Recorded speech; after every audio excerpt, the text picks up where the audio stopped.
Patience encore pour les 118 salariés de Bellipa. Le tribunal de commerce du Mans a reporté sa décision à ce mercredi sur la poursuite ou non de l'activité de l'entreprise. Atelier SNCF, une nouvelle table ronde au Mans confirme l'abandon de la maintenance.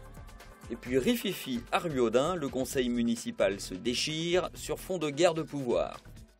Ce sera finalement demain, mercredi, que le tribunal de commerce du Mans se prononcera sur l'avenir de l'entreprise Bellipa à Écomois. Initialement prévu aujourd'hui, l'annonce a été reportée de 24 heures, signe d'espoir infime pour le maire de la commune. Il y a eu des repreneurs qui semblaient très intéressés il y a quelques mois, quelques semaines, et puis qui curieusement n'ont plus donné aucune nouvelle depuis le mois de juillet, depuis l'été. S'il y a un report de la décision, c'est qu'il y a peut-être quelque chose. Une centaine de salariés s'étaient rassemblés devant le tribunal du Mans ce matin. Ils s'attendaient à la liquidation judiciaire. Ce report de 24 heures les met plutôt en colère. On veut des réponses. Le problème, c'est que les réponses, si on ne l'a que demain, malheureusement, il faut encore attendre 24 heures. C'est dur pour les gens. Moi, j'ai des gens qui sont, je dirais, un peu en difficulté moralement aujourd'hui. Je pense qu'il va falloir qu'on les surveille un tout petit peu. Mais moi, je suis en colère. En redressement judiciaire depuis 1 an et demi, l'entreprise Bellipa, spécialisée dans la fabrication et la fourniture de panneaux de bois pour les meubles en kit, connaît des difficultés croissantes. Pour son actuel directeur, tout a été tenté. Nous avons essayé pendant 18 mois de faire marcher un atelier de fabrication de meubles en kit et nous n'avons pas réussi. Il ne faut pas chercher les raisons ailleurs. Nous avions besoin de réaliser un montant minimum de chiffre d'affaires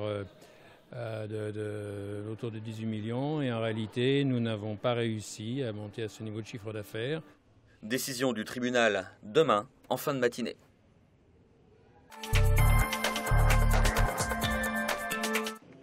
Ce matin, pour réfléchir à l'avenir des ateliers du Mans, une nouvelle table ronde à la mairie a réuni élus, dirigeants SNCF et organisations syndicales.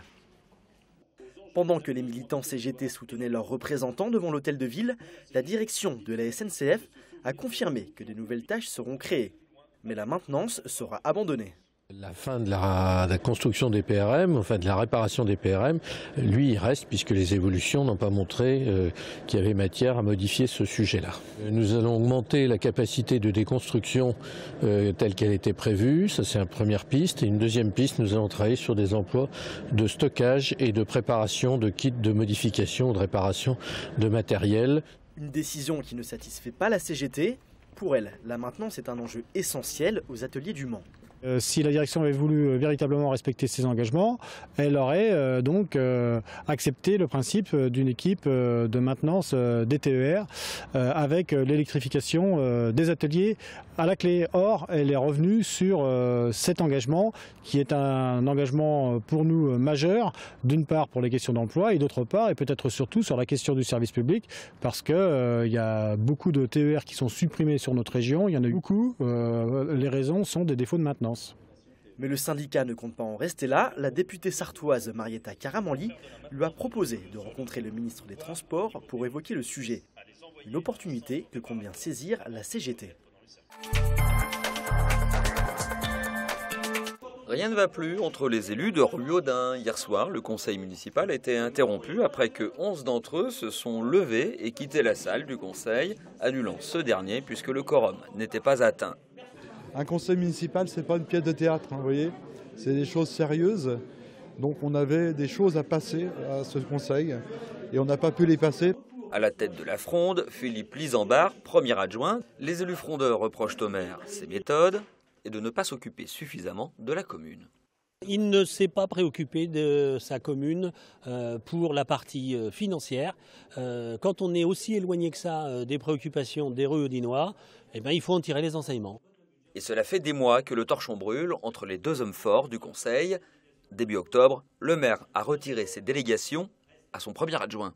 C'est surtout pour ne pas les laisser continuer à ce qu'ils étaient en train de faire. C'était de déstabiliser, me déstabiliser, pour reprendre le pouvoir. Une guerre de pouvoir qui se déroule devant les citoyens, médusés. Parmi ceux-ci, dans le public, une caméra. Depuis 1 an, un groupe d'habitants filme toutes les séances du conseil. C'est Alain Gannot qui a eu l'idée.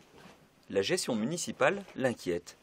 À filmer les réunions de conseil municipal J'ai trouvé des domaines sur lesquels tout ne rentrait pas dans la loi, donc j'ai déposé des recours au tribunal administratif.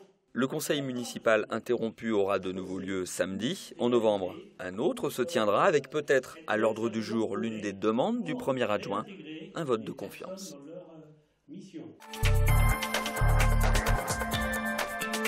Khaled Adénon voit son contrat prolongé d'1 an au Mans FC. Suite à une suspension lors d'un match avec l'équipe du Bénin, le joueur attend toujours la décision de la commission supérieure d'appel. Il ne peut donc pour l'instant pas jouer, mais le club manceau veut soutenir le footballeur.